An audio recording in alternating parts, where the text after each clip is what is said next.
Ay na ilati na, patay na na. Oh, duwa ni sila, patay ng isa, isa putol ng yung kamoto. Patay ari isa nauto ng kamoto.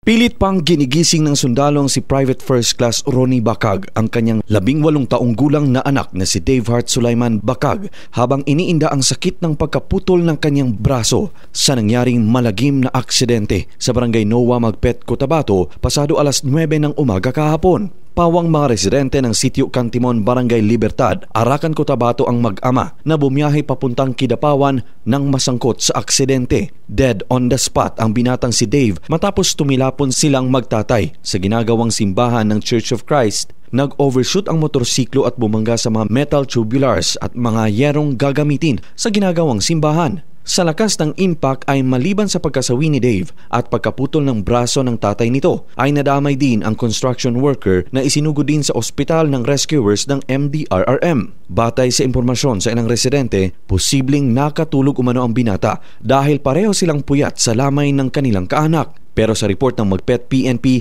lumalabas na nawalan umano ng preno ang motorsiklo. Ayon sa pastor ng simbahan na si Bebot Manumba na hindi ito ang unang beses na nangyari sa lugar at marami na ring na-aksidente at ang iba ay tumilapon pa nga sa pangpang. Ang akong mga handom, labi na sa local government, sa Magpet or sa provincial level, nga tan-awon ni dire kay dili lang nimo ang pangitabo diri daghan ang nga disgrasya dinhing dapitan.